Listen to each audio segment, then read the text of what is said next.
ক্যান্টনমেন্টে হাসনাত আবদুল্লাহ নিষিদ্ধ। ক্যান্টনমেন্ট কি সিগন্যাল দিচ্ছে, এই প্রসঙ্গটা নিয়ে আপনাদের সামনে এই মুহূর্তে কথা বলতে এসেছি। আপনারা যারা সোশ্যাল মিডিয়ায় আছেন নিশ্চয়ই খেয়াল করেছেন, গণ অভ্যুত্থানের অন্যতম প্রধান সেফা সালার 24-এর গণ অভ্যুত্থান বলছি, তাদের ভাষায় যেটিকে তারা গণ অভ্যুত্থান বলে, সেই গণ অভ্যুত্থানের সেফা সালার হাসনাত আবদুল্লাহ আজকে ফেসবুকে খুব সংক্ষিপ্ত আকারে একটা পোস্ট দিয়েছেন ইংরেজিতে।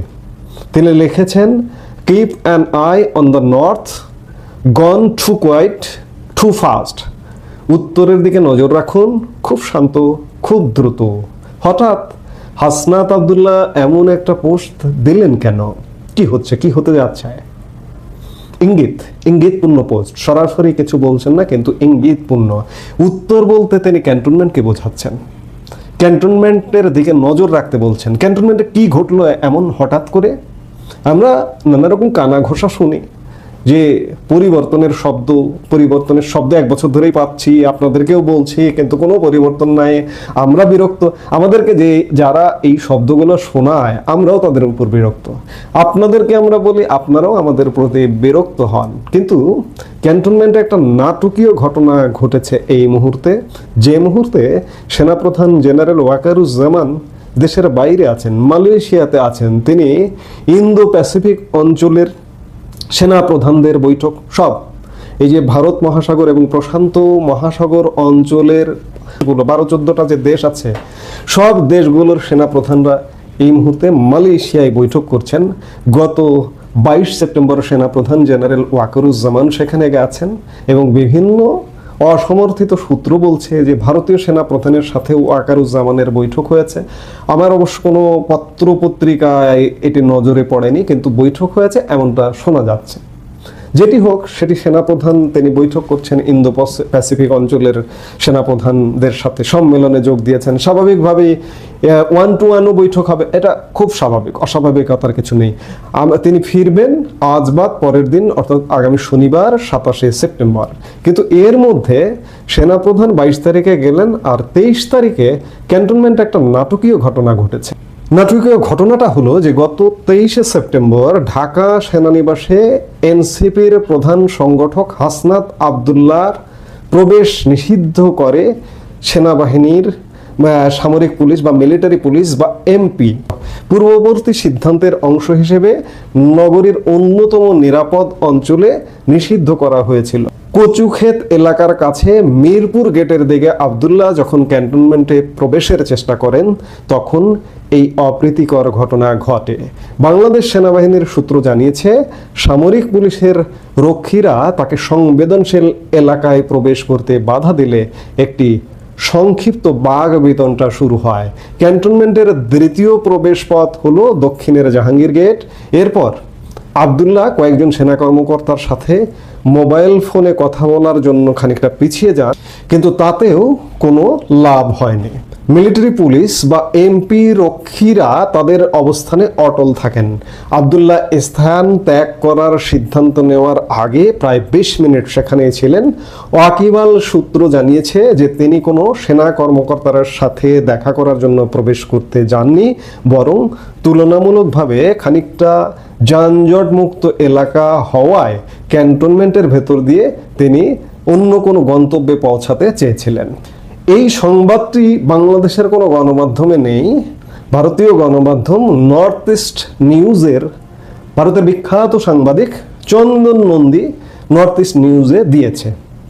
নর্থ ইস্ট নিউজ সম্ভবত হাসনাত আবদুল্লাহর সঙ্গে ফোনে যোগাযোগ করবার চেষ্টা করেছে, কিন্তু হাসনাত আবদুল্লাহর কোনো সাড়া পায়নি।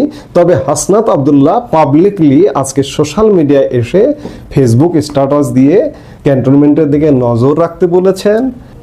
আপনাদের মনে আছে নিশ্চয়ই যে গত মার্চে হাসনাত আবদুল্লাহ ফেসবুকে পোস্ট দিয়ে সরাসরি সেনাপ্রধান জেনারেল ওয়াকারুজ্জামানকে নিশানায় নিয়েছিলেন এবং নিয়ে বলেছিলেন যে জেনারেল ওয়াকারুজ্জামান একটা রিফাইন্ড আওয়ামী লীগ আনতে চায়, এবং সেটি নিয়ে দেশে যথেষ্ট উত্তেজনার সৃষ্টি হয়েছিল।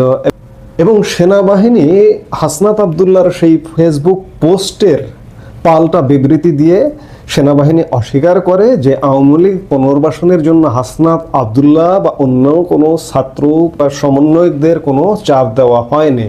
হাসনাতের দাবি অস্বীকার করে সেনাবাহিনী বলেছিল যে জেনারেল জামানের সাথে বৈঠক আব্দুল্লাহ এবং সার্জিস আলমের উদ্যোগে হয়েছিল।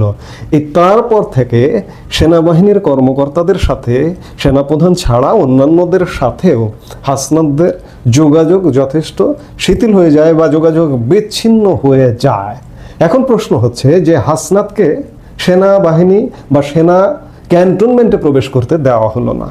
আপনারা জানেন যে কেউ যদি কচুক্ষেত দিয়ে ক্যান্টনমেন্টের ভিতর দিয়ে জাহাঙ্গীর গেট দিয়ে আসে, এটি সর্বসাধারণের জন্য উন্মুক্ত, যে কেউ যেতে পারে, কোথাও কোনো বাধা দেওয়া হয় না। আবার জাহাঙ্গীর গেট দিয়ে ঢুকে কচুক্ষেত দিয়ে বের হওয়া যায়, এটি মানুষ সাধারণত করে।